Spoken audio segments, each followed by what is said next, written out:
돌마케팅 리메이크 소비자 분석 2탄입니다. 소비자 분석 2탄과 3탄에서는 소비자의 심리와 행동에 대해 말할 거예요. 소비자가 어떻게 생각하고 어떤 과정으로 구매하는지를 알아볼 겁니다. 대학교에서는 이거를 소비자 행동론, 소비심리학 등으로 가르치는데 이게 아주 재밌습니다. 그러니까 분량이 많아도 걱정하지 마세요. 재밌으니까 괜찮습니다. 그럼 본격적으로 시작하기 전에 두 가지를 짚고 가겠습니다. 먼저 첫 번째, 소비자의 심리와 행동에 관한 이론들은 가설입니다. 소비자를 관찰하니까 이러이러한 경향이 있더라. 보통은 이렇게 생각하고 저렇게 행동하더라. 라고 하는 가설을 세운 거예요. 그래서 이 가설들을 맹신하면 안 됩니다. 물론 굉장히 타당하고 객관적인 가설이지만 모든 상황, 모든 소비자에 똑같이 적용되진 않아요. 그래서 가설은 기초 지식으로 여겨야 됩니다. 가설의 기초에서 소비자를 분석하고 저 사람은 왜 저럴까? 왜 저렇게 생각하고 행동할까? 라는 걸 파악해야 돼요. 다음 두 번째는 소비자를 가설에 끼워 맞추지 말라는 겁니다. 내가 어떤 소비자를 분석했는데 그 소비자는 가설이랑 달라요. 가설과는 다르게 생각하고 행동합니다. 그럼 우리는 다른 가설을 찾아야 돼요. 학계에는 이미 수많은 가설이 있으니까 그 소비자에 맞는 그 소비자를 설명할 수 있는 가설을 찾아야 됩니다. 비유하면 이런 거예요. 우리가 키를 잴 때 도구를 사용하죠. 근데 내가 가진 도구는 180cm 밖에 못 잽니다. 최대 측정 길이가 180이에요. 그러다 어떤 사람이 들어왔는데 엄청나게 커요. 딱 봐도 이 사람은 180이 넘습니다. 그럼 어떡하겠어요? 도구를 바꿔야죠. 그 큰 사람을 측정하기 위한 다른 도구, 다른 가설을 찾아야 됩니다. 소비자를 가설에 맞추는 게 아니라 가설을 소비자에 맞춰야 되는 거예요. 자, 그래서 소비자 분석 2탄과 3탄에서는 아주 쓸모있는 가설을 알려드릴 거예요. 소비자의 심리와 행동을 파악하는 데 있어 굉장히 기초적이고 포괄적인 가설을 알려드립니다. 오늘은 욕구와 관여도 시작합니다.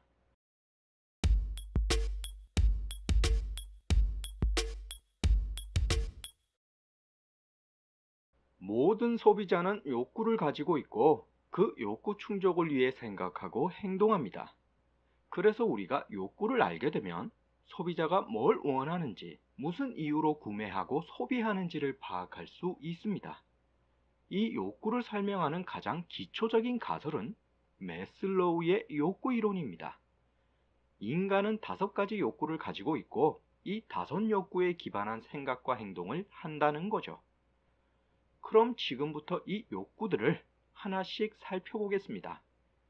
제일 먼저 1번 생리적 욕구. 먹고 싸고 자는 인간이 가진 생리적인 욕구입니다. 그런데 여기서 골치 아픈 점은 이 생리적 욕구가 다양한 형태로 나타난다는 겁니다.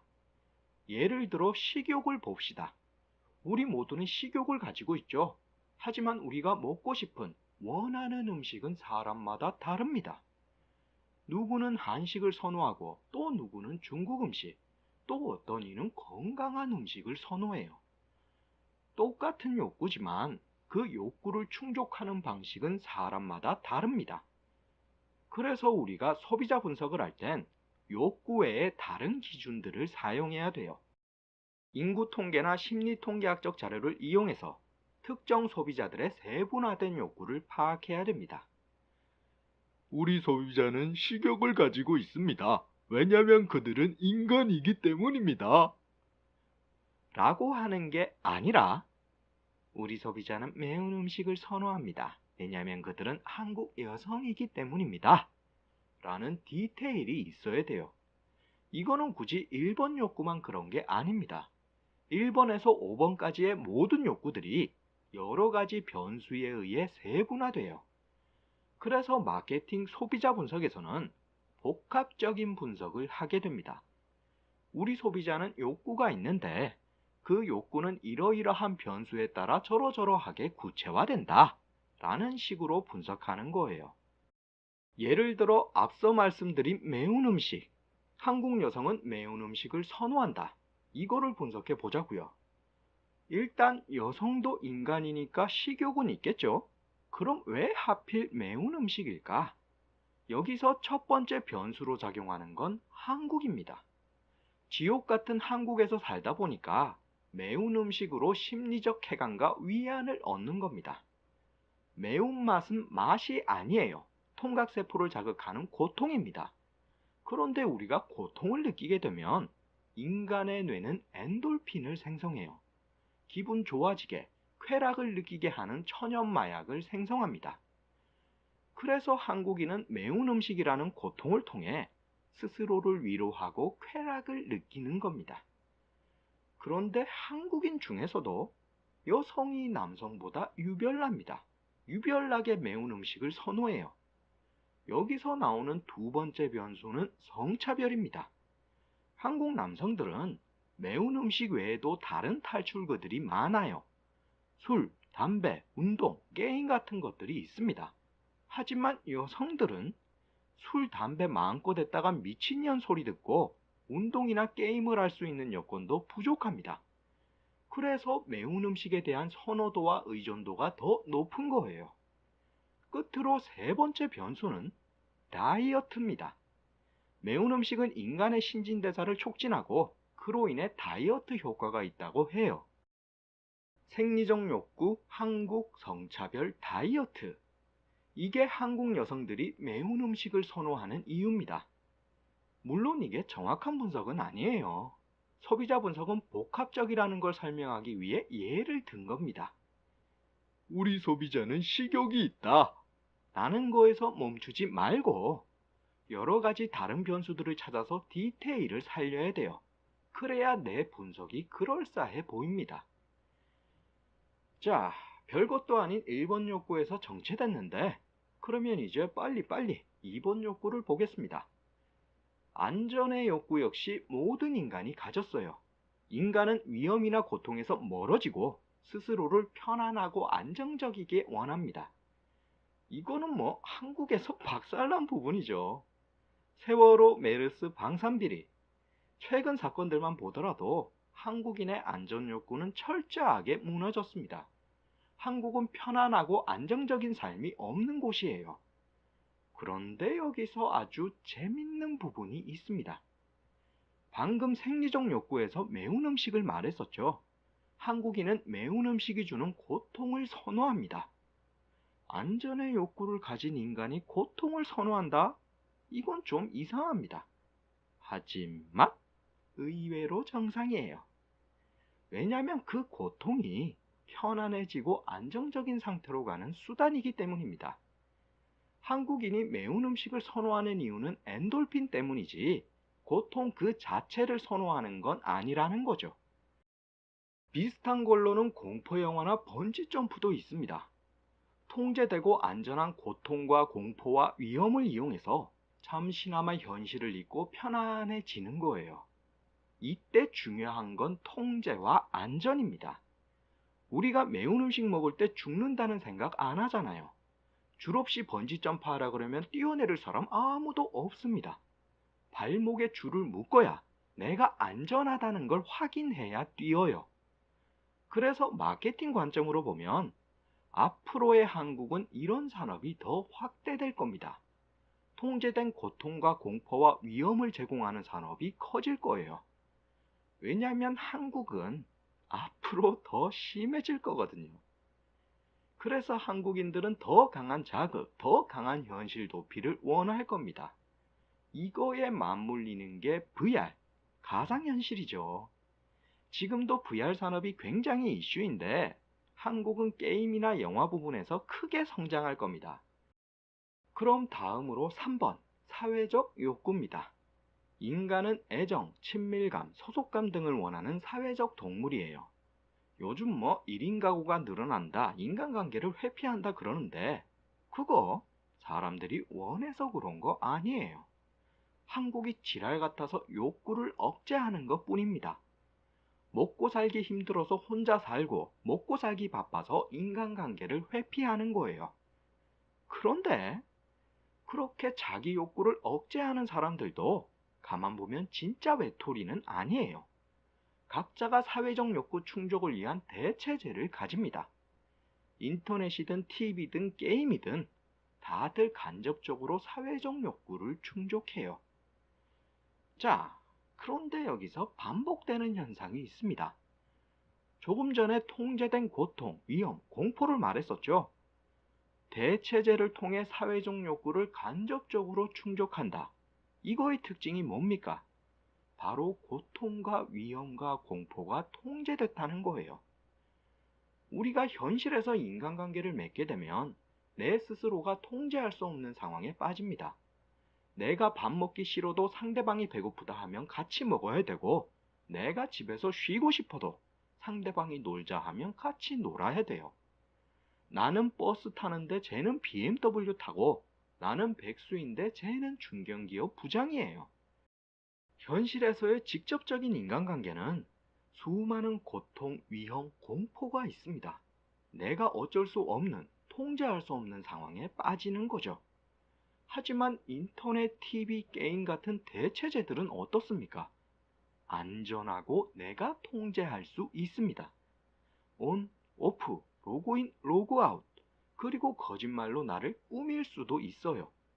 현실에서의 나는 가난한 백수지만 가상에서의 나는 중산층 엘리트인 겁니다. 이미 가상현실이 이루어지고 있는 거예요. 우리는 인터넷, TV, 게임 같은 가상현실을 통해 통제된 상황에서의 간접적 사회 욕구를 충족합니다. 그래서 이런 것도 앞으로 점점 산업이 커질 거예요. 현실보다 가상현실의 비중이 더 높아질 겁니다. 그러면 이제 네 번째 욕구, 존경의 욕구를 보겠습니다. 이거는 말 그대로 다른 사람에게 인정받고 존경받으려는 욕구입니다. 이게 원래는 명예나 지식, 인품을 의미했지만 현 시대는 주로 물질적인 부분이 됐습니다. 한국은 특히 더 그래요. 와, 저 사람 좀 봐. 정말 똑똑하고 착한 것 같아. 위대한 사람이야. 라고 하는 경우는 거의 없어요. 지식과 인품, 명예의 가치가 땅에 떨어졌습니다. 반면에 우리는 물질적인 것에 주목하죠. 우와, 명품, 자동차, 연봉이 어마무지. 대단하구만. 라고 해요. 배고픈 소크라테스는 돌팔매질 당하고 배부른 돼지 새끼가 존경받는 시대입니다. 그래서 명품 시장은 앞으로도 계속해서 성장할 거예요. 인간이 가진 존경의 욕구가 물질 추구가 돼버렸기 때문에 무작정 비싼 제품들이 더 잘 팔릴 겁니다. 똑같은 티셔츠인데 하나는 5,000원, 잉크방울 떨어뜨린 다른 하나는 100만원이에요. 그럼 어떤 미친놈이 100만원짜리를 사겠냐 싶죠? 하지만 100만원짜리가 불티나게 팔립니다. 그게 뭐 원단이 더 좋은 거라서? 잉크 떨어뜨린 게 예술적이라서? 아니에요. 가격이 100만원이라서 그런 겁니다. 가격이 높을수록 존경의 욕구 충족률이 높은 거예요. 이미 대부분의 명품들은 제품의 기능이나 품질 부분을 넘어섰습니다. 더 좋은 기능, 더 좋은 품질의 제품은 없어요. 다만 더 비싼 제품일 뿐입니다. 더 비싼 가격을 통해 더 강한 욕구 충족을 하는 거예요. 자, 그럼 마지막으로 자아 실현의 욕구입니다. 자기 자신의 완성, 나를 이상향으로 만들려는 것이 자아 실현 욕구예요. 예를 들면 저의 자아 실현은 내 집에서 착한 마누라와 딸내미랑 사는 겁니다. 그래서 제가 하는 모든 말과 행동들은 저의 자아를 실현하기 위한 과정이에요. 어때요? 설명 들어도 잘 모르시겠죠? 자아 실현이 원래 그렇습니다. 더럽게 모호하고 추상적인 개념이에요. 그래서 이걸 단순하게 표현하면 그냥 내 인생의 목적입니다. 자아 실현의 욕구는 내 인생의 목적을 달성하려는 욕구예요. 그 목적이 돈이든 명예든 사랑이든 뭐든지 간에 그것을 이루고자 하는 욕구입니다. 그럼 목적 달성했으면 끝일까요? 아니죠. 인간은 끊임없이 새로운 목적을 가집니다. 내 집을 사고 착한 마누라와 딸내미를 얻었어. 그러면 저는 다른 목적을 세울 겁니다. 마누라가 평생 건강했으면 좋겠고, 딸내미가 나를 친구처럼 대했으면 좋겠어요. 그 새로운 목적 달성을 위해 나는 또 뭔가를 할 겁니다. 그래서 이 자아실현 욕구는 성장 욕구라고 불러요. 욕구 자체가 계속 성장하기 때문에 인간은 평생 동안 자아실현 욕구 충족을 위해 사는 겁니다. 하지만 현 시대에는 많은 사람들이 이 자아실현 욕구 때문에 불행해져요. 원래라면 이 자아실현 욕구는 인간을 동기부여하는 긍정적 역할을 해야 돼요. 하지만 현 시대에는 동기를 부여하는 게 아니라 박살내고 있습니다. 예를 들면 제가 가진 자아실현 욕구, 내 집에서 착한 마누라와 딸내미랑 사는 거. 저는 이 자아실현을 할 수 없습니다. 동기를 부여받지 않아요. 저는 혼자 먹고 사는 것도 빠듯하고 내 집을 가진다는 건 애저녁에 포기했어요. 어른이 돼서 가정을 꾸리는 가장 기본적인 자아실현 욕구가 막혀버린 겁니다. 그래서 한국 젊은 세대가 불행한 거고, 그렇기 때문에 한국에 미래가 없는 거예요. 요즘 한국 젊은 세대가 일을 안 한다, 노력을 안 한다 그러는데 안 하는 게 당연한 겁니다. 이거는 이미 일본 젊은 세대를 통해 증명됐던 현상이에요. 이미 20년 전 일본은 똑같은 문제를 겪었습니다. 일본 젊은 세대가 일을 안 하고 노력을 안 했어요. 그래서 학자들이 분석을 해보니까 얘들이 욕구가 없습니다. 욕구가 없어서 욕심이 없고, 욕심이 없으니까 일하고 노력해야 할 이유가 없는 거예요. 자본주의가 공산주의를 비판했던 이유가 뭡니까? 인간이 일을 안 한다는 거였죠. 일을 하든지 안 하든지 어차피 다 똑같으니까 인간이 일을 하고 노력해야 할 필요성이 없었던 겁니다. 그래서 국민이 게을러지고 도태된다고 비판했어요. 그런데 지금 이와 똑같은 현상이 자본주의에서 벌어집니다. 하루 24시간 미친 듯이 일을 해도 금수저 물고 태어난 사람을 못 쫓아요. 내가 가난하면 내 자식도 가난합니다. 이러니 좌절하고 포기하는 거죠. 스스로의 욕구를 포기하고 인간의 근본적인 동기부여를 박살내는 겁니다. 자본주의가 그토록 비판하고 경계했던 현상이 자본주의에서 그대로 발생했어요. 그래서 체제의 한계라는 말이 나온 거고, 그래서 한국의 미래가 없는 겁니다.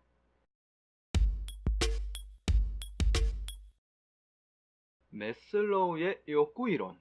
딱히 어려운 건 없었죠. 인간은 5가지 욕구를 가지고 있고, 그 욕구들이 인간의 심리와 행동에 영향을 끼칩니다. 그래서 우리가 소비자 분석을 할 때 항상 기본이 되는 게 욕구예요. 소비자가 어떤 생각과 행동을 하는지, 그 생각과 행동은 어떤 욕구에 기반하는지를 파악하는 겁니다. 앞에서 매운 음식을 분석한 것처럼 욕구와 다양한 변수들을 통해 구체적으로 분석해요. 그런데 여기서 재밌는 현상이 있습니다. 매운 음식의 분석을 보면 다이어트가 있어요. 여러분, 다이어트 왜 합니까? 응? 인간을 다이어트하게 만드는 욕구는 뭐겠어요? 대체 무슨 욕구길래 생리적 욕구인 식욕을 억제하는 걸까? 뭐 분석에 따라 답은 여러 가지지만 여기서 중요한 건 그게 아닙니다. 여기서 우리가 알아야 할 점은 인간이 가진 욕구가 다른 욕구 때문에 억제되고, 때로는 여러 가지 욕구가 복합적으로 발생한다는 겁니다. 인간의 심리와 행동은 어느 한 가지 욕구로 규정하기가 힘들어요. 그래서 우리는 매운 음식에서처럼 복합적인 분석을 해야 됩니다. 여러 가지 변수를 조합해서 타당한 분석을 해야 돼요. 이게 뭐 정답을 찾으라는 게 아닙니다. 마케팅에는 정답이 없어요. 그저 여러 가지 변수와 다양한 정보들을 조합해서 그럴싸하게 보이면 되는 겁니다. 복합적인 분석은 뭐다? 그럴싸한 분석이다.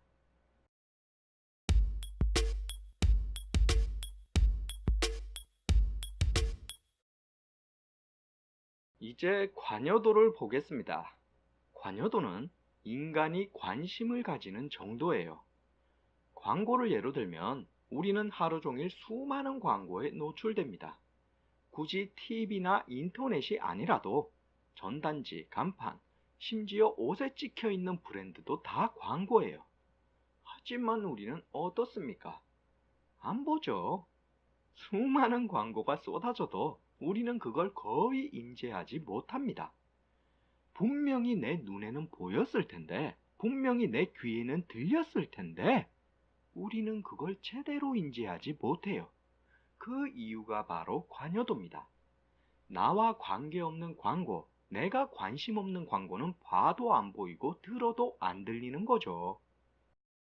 하지만 그 반면에 내가 관심 있는 광고는 어때요? 아주 쏙쏙 들어옵니다. 예를 들어 제가 다이어트 한다고 매일 저녁을 굶어요. 그런데 저녁에 TV를 보니까 치킨 광고가 나옵니다. 그러면 저는 광고를 넋놓고 보게 돼요. 평소라면 무관심하게 채널 돌렸을 텐데 다이어트 중에는 치킨 광고에 필이 꽂힙니다. 하지만 저는 강한 의지로 참았어요. 아니다. 나는 살을 빼야 된다. 물배 채워서 식욕을 떨치자. 그래서 냉장고에 물 마시러 갔는데 아이고야. 냉장고 문짝에 치킨 병따개며 전단지며 쿠폰이 붙어 있어요. 그런데 이것도 방금 붙은 건 아니잖아. 분명히 몇 주 전부터 붙어 있었을 겁니다. 그런데 평소에는 전혀 인지하지 못했어요. 냉장고 문을 수십 번을 열었는데 평소에는 그 광고들을 못 봤습니다. 이게 바로 관여도예요.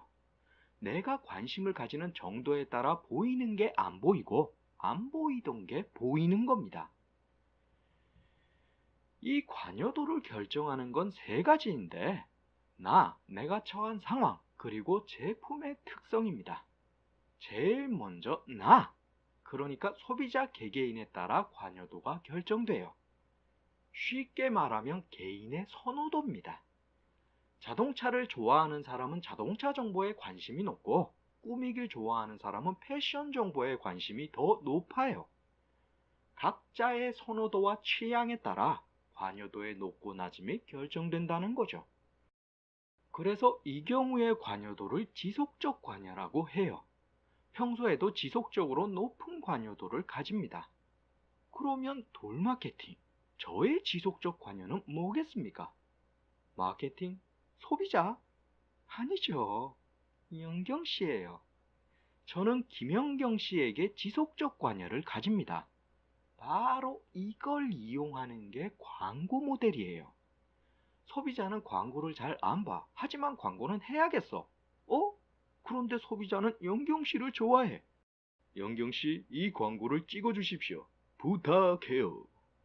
이렇게 소비자가 좋아하는, 소비자의 관여도가 높은 광고 모델을 이용하는 겁니다. 그러면 저 같은 사람들은 전혀 쓸모없지만 그 광고를 봐요. 왜냐하면 영경씨 나오니까. 자, 그럼 다음으로 관여도는 소비자가 처한 상황에 따라 결정됩니다.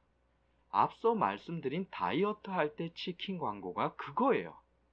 소비자의 욕구가 활성된 상태일 수도 있고 어떤 장소에 갔을 때나 일을 하는 상황일 수도 있습니다. 말 그대로 상황에 따라 관여도가 결정되는 상황적 관여예요. 그래서 지속적 관여가 안정적으로 장기간 이어지는 반면 상황적 관여는 상황에 따라 들쑥날쑥 변합니다. 화장실 들어갈 때 다르고 나올 때 다른 거예요. 그래서 광고 중에는 소비자한테 상황을 보여주는 것들이 있습니다. 예를 들면 불스 원샷 와이퍼 광고. 평상시 운전자들은 와이퍼에 대한 관여도가 없습니다. 왜냐면 와이퍼 안 쓰니까. 그런데 비가 올 때는 어때요? 관여도가 쑥 올라갑니다. 비가 좀 험하게 오면 와이퍼를 돌려도 시야가 안 보여요. 그래서 위험성도 높아지고 짜증도 높아지고 와이퍼에 대한 관여도도 높아집니다. 하지만 비가 그치고 와이퍼 쓸 일이 없어지면 와이퍼에 대한 관여도도 쭉 낮아져요. 그래서 불스원샷 와이퍼 광고는 비 오는 상황을 보여줍니다. 비가 내리고 시야가 막히고 교통사고 발생해요 하는 상황을 보여줘요. 그렇게 소비자가 가진 와이퍼에 대한 상황적 관여를 올리는 겁니다. 지속적 관여가 영경시로 관여도를 올렸듯이 상황적 관여는 상황으로 관여도를 올리는 거예요. 그럼 이제 마지막으로 제품 특성에 따라 관여도가 결정됩니다. 제품의 특성이라면 여러 가지 있는데 관여도와 관련해서는 6가지 특성이 있습니다. 가설에서는 이걸 지각된 위험이라고 불러요. 제품이 이런 특성을 가졌을 때 소비자가 위험을 느끼고 높은 관여도를 가진다는 겁니다. 자, 그래서 이 6가지를 살펴보면 먼저 신체적 위험.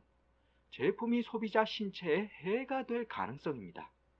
제품을 사용하는 과정에서 다칠 수 있고 죽을 수 있을 때 관여도는 높아져요. 여기에 대표적인 예가 약입니다. 약 잘못 먹으면 큰일 나죠.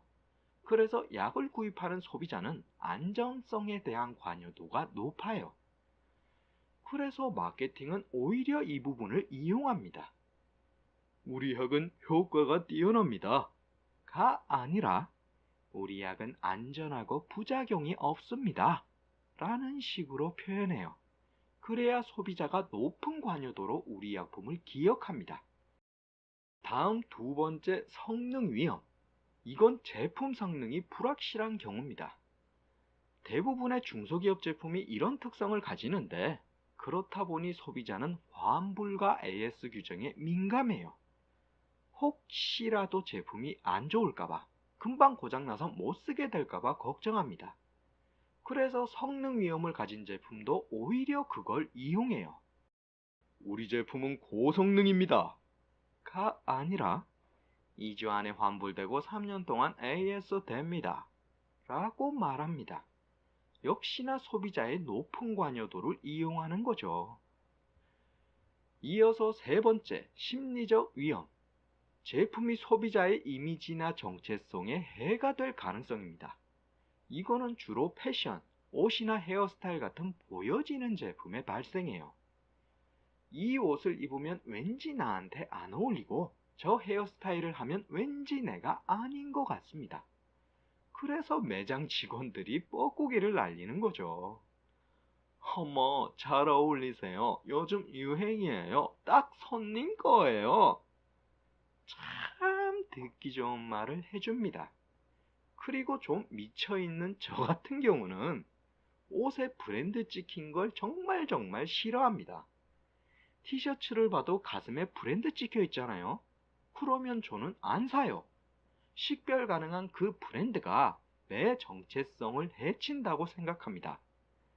아니 나는 돌 마케팅인데 왜 남의 브랜드를 적고 다닙니까? 내가 그 회사에서 일하는 것도 아니고 그렇다고 나한테 광고비를 주는 것도 아니잖아요. 남의 브랜드를 달고 다닐 이유가 전혀 없는 겁니다. 이래서 제가 또라이 소리 듣는 거죠. 마케팅 한다는 놈이 브랜드를 싫어합니다. 만약에 제가 브랜드를 붙인다 그러면 저는 돌 마케팅 붙일 거예요. 자, 그러면 4번째, 사회적 위험입니다. 소비자가 속한 집단에서 비판받을 가능성이에요. 인간은 집단 속에 살아가는 사회적 동물이고 주변의 의견이나 시선에 민감할 수밖에 없습니다. 특히 집단주의가 심한 한국에서는 이 사회적 위험에 따른 관여도가 굉장히 높습니다. 여기에 들 수 있는 사례가 스타벅스예요. 스타벅스가 공식적으로는 한국 마케팅 성공 사례로 꼽힙니다. 하지만 돌 마케팅은 철저하게 실패했다고 생각해요. 왜냐하면 한국에서 된장남, 된장녀를 대표하는 게 스타벅스입니다. 문화 현지화 전략을 사용하는 스타벅스가 한국의 사회적 위험을 직격으로 맞았어요. 스타벅스 커피를 들고 다니면 그 사람은 도시적이고 세련돼 보이는 게 아니라 된장 인간으로 보인 겁니다. 한국의 문화 현지화를 실패한 거예요. 그런데 여기서 재밌는 현상이 생겼습니다. 스타벅스의 현지화가 실패하면서 국내 커피 전문점 브랜드들이 반사이익을 받았어요. 스타벅스는 왠지 부담스러워. 저거 들고 다니면 욕먹을 것 같아. 하지만 나는 도시적이고 세련된 느낌을 원해. 옳다구나. 다른 커피를 들고 다니자. 이렇게 된 겁니다. 스타벅스가 된장 이미지를 얻는 바람에 국내 커피 전문점 브랜드들이 대체제가 된 거예요. 사회적 위험은 피하면서 도시적이고 세련된 느낌만 챙긴 겁니다. 다음으로 다섯 번째, 재무적 위험. 제품의 가격이 비쌀 때 소비자는 더 높은 관여도를 가집니다. 이건 뭐 당연한 거죠. 소비자는 비싼 제품을 살 때 더 신중해지고 더 많이 생각하고 더 높은 관여도를 가집니다. 다만 이 비싸다는 개념은 소비자마다 달라요. 소비자의 구매력, 다시 말해 소비자가 돈을 얼마나 가지고 있냐에 따라 달라집니다. 예를 들어 저는 5,000원이 넘는 음식에 굉장히 민감해요. 저는 가난하기 때문에 한 끼에 5,000원이 넘어가면 미칩니다. 예전에 중국집을 갔는데 거기 짜장면이 7,000원이에요.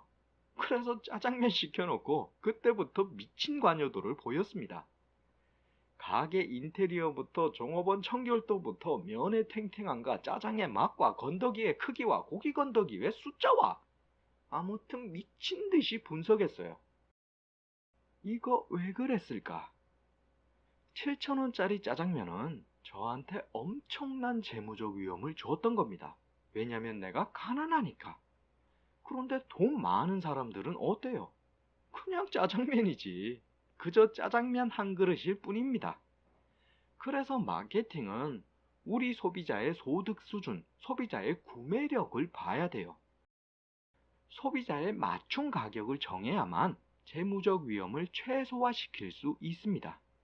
하지만 그렇다 해서 무조건 가격을 낮춰야만 되는 건 아니에요.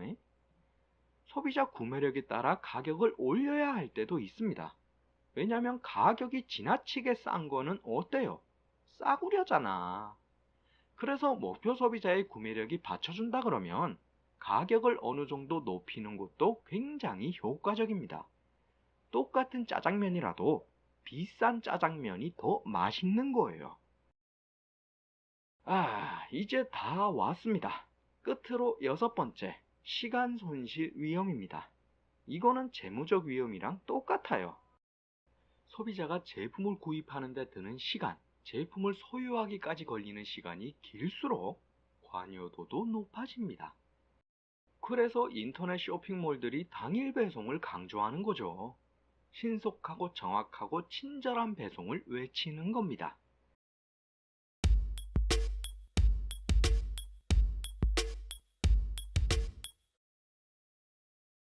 소비자 분석 2탄, 욕구와 관여도를 알아봤습니다. 소비자가 어떤 욕구를 가지는지, 어떤 것에 관심이 있는지를 알면 소비자 분석 다 한 거나 마찬가지예요. 오늘 알려드린 건 참 별거 아니면서 가장 중요한 겁니다. 그리고 이게 절대 어려운 게 아니에요. 소비자 욕구 관여도 그러니까 낯설으실 텐데 이거는 낯설은 거지 어려운 게 아닙니다. 여러분은 뭐예요? 내가 뭡니까? 소비자잖아. 내가 욕구를 가진 소비자고 내가 관여도를 가진 겁니다. 그럼 나를 가지고 연습하는 거예요. 내가 어떤 제품을 샀어. 그럼 나는 어떤 욕구 때문에 구입했고 내가 어떤 관여도를 가졌었는지 분석해 보세요. 가장 솔직하고 가깝고 친근하고 빠삭한 소비자인 나를 분석해 보는 겁니다. 여러분이 최근에 구입한 제품은 뭡니까? 그거 왜 샀어요? 여러분이 최근에 본 광고는 뭡니까? 그거 왜 봤어요? 한번 해보세요. 참 쉽고 재밌습니다.